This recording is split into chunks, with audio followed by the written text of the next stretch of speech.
ధన్యవాదాలు అధ్యక్ష. నేను అమెండ్మెంట్ కూడా ఇచ్చిన, ఆ అమెండ్మెంట్ కూడా డిస్కషన్ తో పాటే చేయదలుచుకున్నా అధ్యక్ష. I propose an amendment to the bill which further amends the Greater Hyderabad Municipal Corporation Act of 1955. అధ్యక్ష, ఈ బిల్లు ఎంత లోపభూయిష్టంగా ఉందంటే the legislature is given, మీరు అమెండ్మెంట్ గురించి మాట్లాడుతూ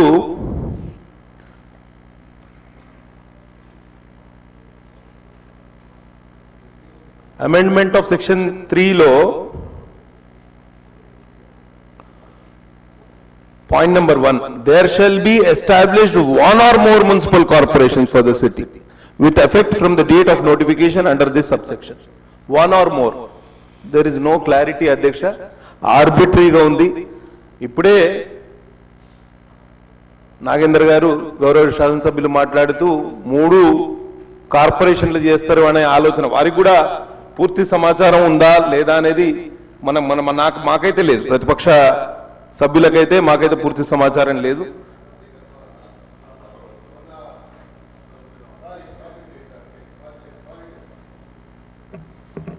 సార్, ఈ 3 కార్పొరేషన్లు చేస్తున్న విషయాన్ని పత్రికల ద్వారా కానీ మేము మొన్న కార్పొరేషన్లో లెంతీ డిస్కషన్ సార్, నేను అదే చెప్పాను ఇంతకుముందే, never in the history of the corporation GHMC కార్పొరేషన్లో అంత లెంతీ డిస్కషన్ ఒక సబ్జెక్ట్ మీద, ఈ యొక్క కార్పొరేషన్ యొక్క మెర్జింగ్ విషయంలో 300 కార్పొరేటర్స్ కాబోతున్నారు అని చుట్టుపక్కలటువంటి 27 మరి మున్సిపల్ కార్పొరేషన్స్ కానీ మున్సిపాలిటీస్ కానీ మెర్జ్ అవుతూ 300 డివిజన్స్ అవుతున్నాయి అనేది డిస్కషన్ లేకుండా అమెండ్మెంట్ డైరెక్ట్గా వచ్చేది అధ్యక్ష. డైరెక్ట్గా అమెండ్మెంట్ వచ్చేది, నాట్ ఈవెన్ నో ఏం జరిగింది అనేది మాకు తెలిసేది కాదు. But fortunately today we could have opportunity to discuss about these subjects. That is what I am saying. అందుకనే మాకు అలా సమాచారం వచ్చింది కాబట్టి నేను అది 3 కార్పొరేషన్లు అని చెప్పాను తప్ప direct even I am not aware about this. Yes, I have some information, but of course it was published in so many papers. No, it was published in so many papers. That's all. అధ్యక్ష, ఇది ఈ bill కానివ్వండి, విలీనం కానివ్వండి, పూర్తిగా ప్రజాభిష్టానికి వ్యతిరేకం అధ్యక్ష. ఇది శివారు మున్సిపాలిటీల విధానం విలీనం ఏదైతే ఉందో అది పూర్తిగా అశాస్త్రీయంగా, అన్సైంటిఫిక్ గా జరిగింది, ఆదరాబాదరాగా జరిగింది. వార్డులు డివిజన్ల పునర్విభజన కూడా తగిన సమయం ఇవ్వకుండా, లోపాలను సరిదిద్దకుండా ఈ కార్యక్రమం చేపట్టినందుకు ఈ అమెండ్మెంట్ బిల్లును Bharatiya Janata party legislature party తీవ్రంగా వ్యతిరేకిస్తుంది అధ్యక్ష. సుమారు 650 చదరపు కిలోమీటర్ల విస్తీర్ణం ఉన్న జిహెచ్ఎంసీని వాళ్ళ ఇంకా విస్తరించి ఔటర్ రింగ్ రోడ్ లోపల ఉన్న ప్రాంతాన్ని మొత్తంగా విలీనం చేసి 2000 చదరపు కిలోమీటర్లు ఒక కార్పొరేషన్ అంటే 20 మున్సిపాలిటీలు 7 మున్సిపల్ కార్పొరేషన్లు కూడా విలీనం చేస్తున్నారు. ఇప్పుడు 1 కోటి ఉన్న జనాభా రేపు 2 కోట్లు అయితే నాకైతే దీని పరమార్థం ఏందనేది నాకు ఇంకా అర్థం కాలేదు. ఉన్న మున్సిపాలిటీల్లోనే 2007లో అప్పటి రాజశేఖర రెడ్డి గారి గవర్నమెంట్ ప్రభుత్వం 12 మున్సిపాలిటీలను విలీనం చేసింది జిహెచ్ఎంసీ. అయితే ఈ విలీనం వలన ప్రజల అవసరాలు ఏ మేరకు తీరినాయి అనేది ఒకసారి మనం ఆత్మ పరిశీలన చేసుకోవాలి అధ్యక్ష.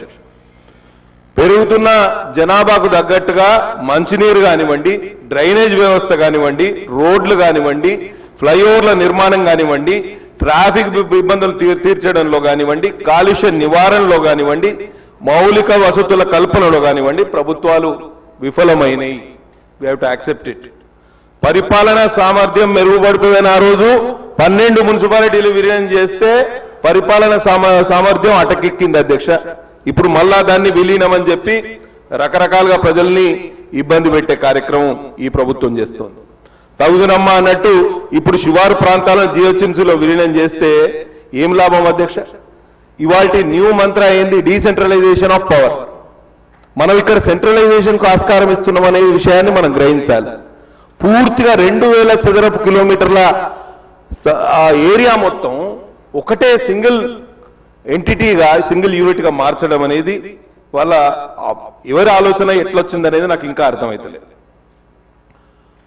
డిసెంబర్ 3 నాడు 27 పట్టణ స్థానిక సంస్థలను కలపడంలోను, డిసెంబర్ 9 నాడు వార్డుల డివిజన్ల పునర్విభజనలోను ప్రభుత్వం వివరించిన తీరు పూర్తిగా తొందరపాటు చర్య అధ్యక్ష. ఏకపక్షంగా ఉంది, అన్సైంటిఫిక్ గా ఉంది. ప్రజలు, రాజకీయ పక్షాలు కానివ్వండి, ప్రజాప్రతినిధులు కానివ్వండి, వివిధ వర్గాల అభిప్రాయానికి విరుద్ధంగా ప్రభుత్వం వ్యవహరించింది అధ్యక్ష. ఇవాళ విలీనంతో పాటు వార్డుల విభజనలో వివిధ అంశాలను ప్రభుత్వం పరిగణనలోకి తీసుకోవాల్సిన అవసరం ఎంతైనా ఉంది అధ్యక్ష.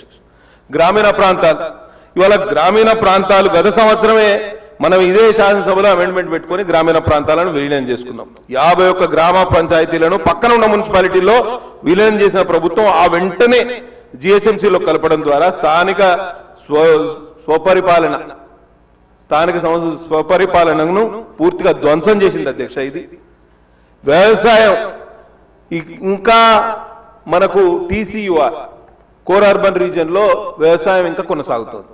దీంతో ఇప్పుడు ఈ మొత్తం సింగిల్ యూనిట్ గా మార్చడంతో, లేక ప్రభుత్వం అనుకున్నట్టు 3 కార్పొరేషన్లుగా చేయడంతో పూర్తిగా అర్బనైజేషన్ వలన నగర శివారు ప్రాంతాలు పూర్తిగా ఇంతకుముందు ఏవైతే పచ్చదనంతో కలకలాడుతుండేవో ఇప్పుడు పచ్చదనం కానివ్వండి, పర్యావరణం కానివ్వండి, రాజధానికి దూరమయ్యే ప్రమాదం ఉంది అధ్యక్ష.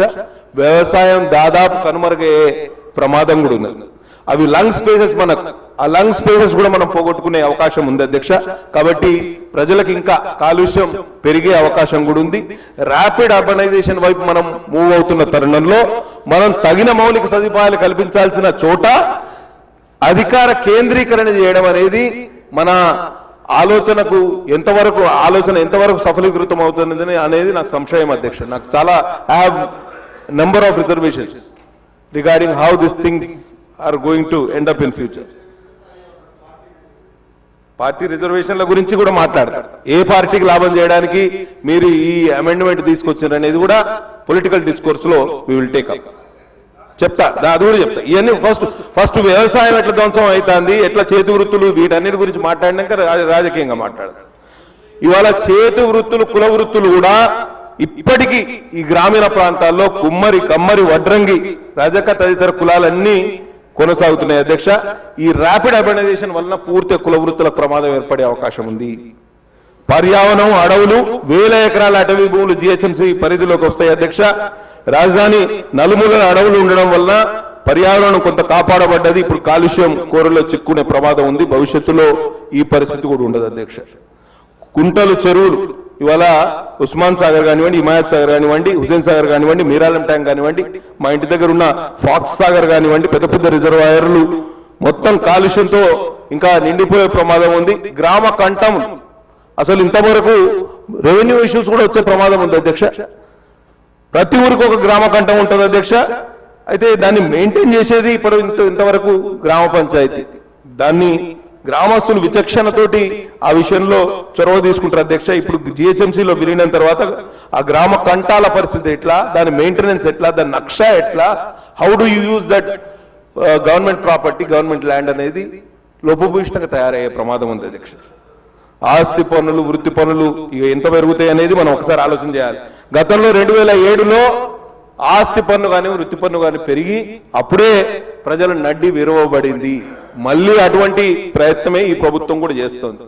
జిహెచ్ఎంసీ విలీనం ద్వారా ఆస్తి పన్నులు, వృత్తి పన్నులు, అనుమతి రుసుములు, ఆస్తి మార్పిడి రుసుములు, రిజిస్ట్రేషన్ ఛార్జీలు ఇవన్నీ పెరిగి ప్రజల నడ్డి విరగడం మాత్రం ఖాయం అధ్యక్ష. ఇవాళ అనుమతుల కోసం, పర్మిషన్ల కోసం చెప్పులు అరిగేలాగా తిరుగుతారు. పేదలకు వచ్చి ఇల్లు కట్టుకోవాలంటే జిహెచ్ఎంసీ గడప దొక్కాల్సిన అవసరం ఏర్పడుతుంది అధ్యక్ష. అన్రిజిస్టర్డ్ ప్లాట్స్ కానివ్వండి, నోటరీ ప్లాట్స్, తమ అధీనంలో ఉన్న ప్రభుత్వ అసైన్ భూముల్లో ఇళ్ల నిర్మాణం చేసుకోవాలంటే ముఖ్యంగా పేదలు అనుమతుల కోసం బాధలు పడాల్సిన పరిస్థితి వస్తుంది అధ్యక్ష. వాళ్ళ బాధలు అన్న వర్ణాతీతం అవుతాయి. పంచాయతీ లేఅవుట్లు ఎట్లా మెయింటైన్ చేస్తారు, వాటికి ఏమి ప్రామాణికం అనేది ఇంకా మనకు చెప్పలేని పరిస్థితి. ఇళ్ల నిర్మాణానికి ప్రజలు అష్ట కష్టాలు పడవలసి వస్తుంది అధ్యక్ష. Centralised permission system will be detrimental to the poor class people, middle class people అనేది నా అభిప్రాయం అధ్యక్ష. మేడ్చల్ రంగారెడ్డి జిల్లాల ఉనికే అస్తిత్వమే ప్రమాదంలో పడే అవకాశం ఉంది అధ్యక్ష. ఎంతో చరిత్ర ఉన్న ఈ ప్రాంతాలు ఇవి. ప్రజల మనోభావాలతో ఇమిడి ఉన్న ఈ జిల్లాల అస్తిత్వం కానివ్వండి, ఉనికి కానివ్వండి ప్రమాదంలో పడ్డట్టే. అన్ని జిల్లాల ప్రాంతాల రాష్ట్రాల ప్రజలు ఇవాళ హైదరాబాద్ లో ఉంటున్నారు అధ్యక్ష. ఈ జిల్లాల ఉనికే ప్రశ్నార్థకం అయితే, వాటి కనుమరుగే అయిపోతే ఆర్థికంగా పారిశ్రామికంగా వృద్ధి సాధించి తెలంగాణకున్న తలమానికంగా ఉన్న హైదరాబాదు భవిష్యత్తు కూడా అంధకారమయమయ్యే ప్రమాదం ఉంది అధ్యక్ష.